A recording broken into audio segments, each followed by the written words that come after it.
Hello guys, welcome back to my channel, and today is December 31, 2021, last day of the year 2021 at yeah, mag-New Year na, and I'm dressing up like this kasi nga New Year, and we're gonna spend it doon sa bahay ng friend ni Martin. So we're gonna be there. It's just gonna be I think 4 adults tapos may mga kids. It's gonna be cozy.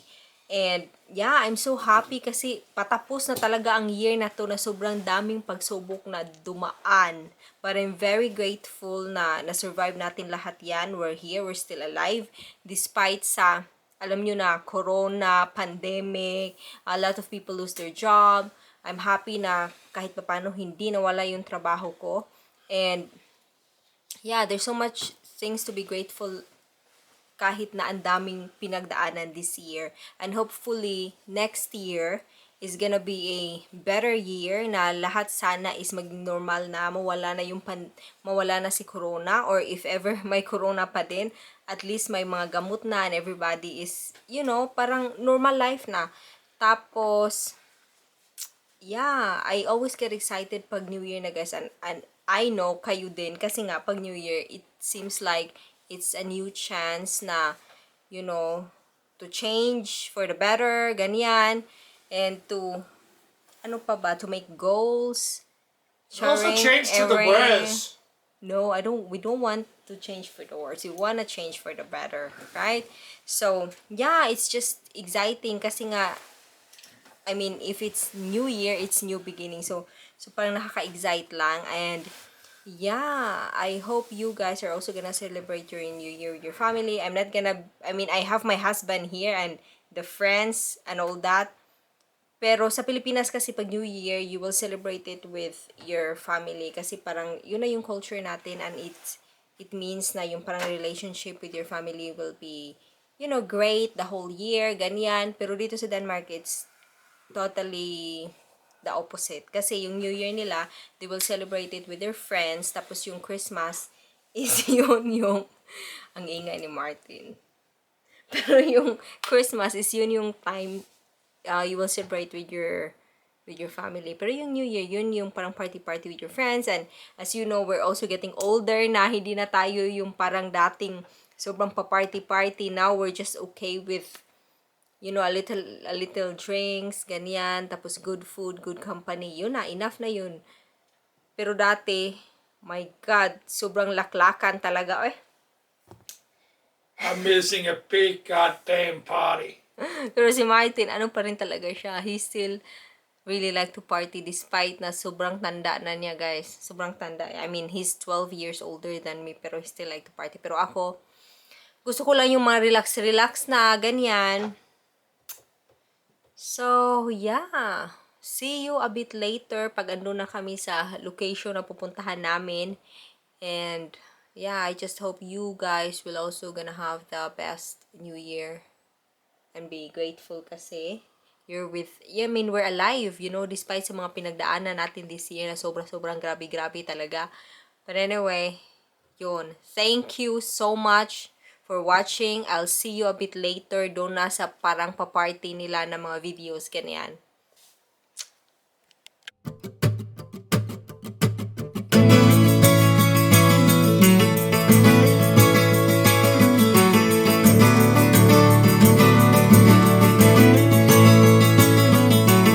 A sticky summer's day in Shepherdstown, an eagle in a thermal is a circling round like a tire on a bike rolling down Columbus Street.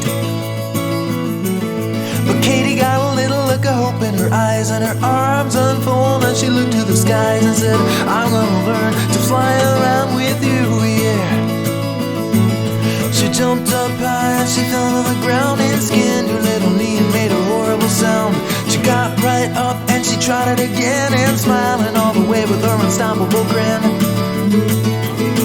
Take time, do what you're gonna do, and just smile, you're gonna see it through. Your wings are gonna sprout and lift you off the ground. No, no, take time, do what you're gonna do. Just smile, you're gonna see it through. Oh my God! Nicolas, they okay? He healed feet. Ja, hvad tabte du? Nå, det er sådan. Det er ingenting. Stevie Wonder.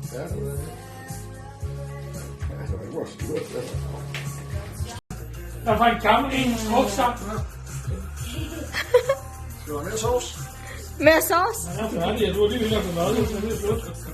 En violin er omkring 70 separate stykker træ.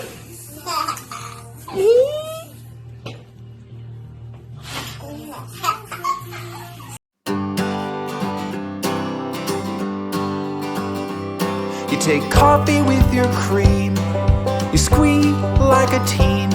And the Hugh Grant stuff you've watched enough.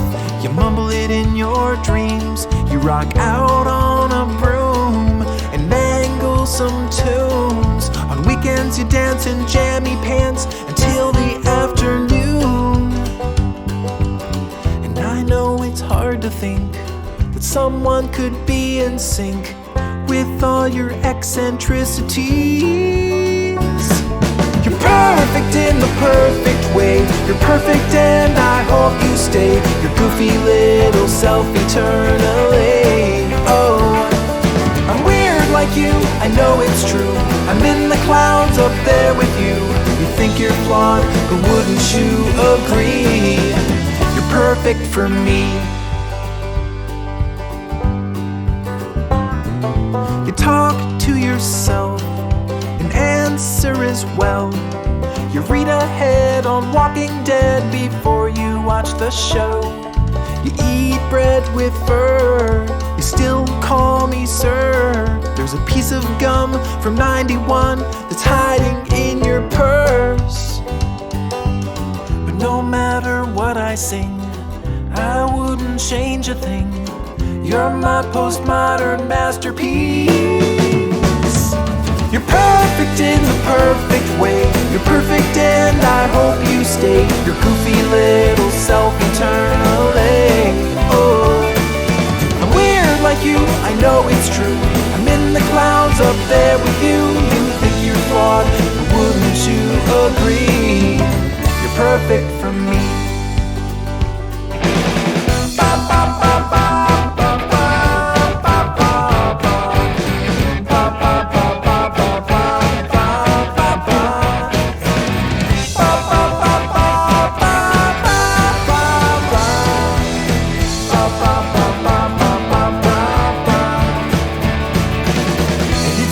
Your mind and mine are strangely intertwined, and that's just a-okay with me. Hello guys, kadarating lang namin dito sa bahay. And it's January 1, officially January 1, 2022. And yeah, we had a really nice New Year celebration yesterday, last night, doon sa bahay ng friend ni Martin. And it was nice. We got a bit tipsy and all that. So yeah, so medyo nakakapagod. Medyo may ano pa yung utak ko. Yung ulo ko medyo masakit, but it's fine. And yeah, I hope everybody had a very nice New Year celebration as well. Despite na alam natin sa Pilipinas, especially sa Cebu, yung family ko pala nag-celebrate sila ng New Year na walang, hindi ko talaga alam sa Tagalog yung roof, yung walang atop yung bahay. Kasi nga nagkabagyo doon, si Odette. Tapos wala pa din silang electricity, no water, pero I'm just so happy na they're alive and kompleto sila. And yeah, it's a challenging New Year. Pero let's focus on the on the positive side na yung family natin okay, ganyan. Let's take it day by day, magiging okay din lahat. So yeah, yun guys, thank you so much for being with me for last year despite sa mga dami-daming challenges. And now it's a new day, a new year. A chance to set new goals, a chance to be better than last year, ganon. Yeah. So I just want to say thank you so much for watching and for supporting the channel. I really appreciate it. Thank you.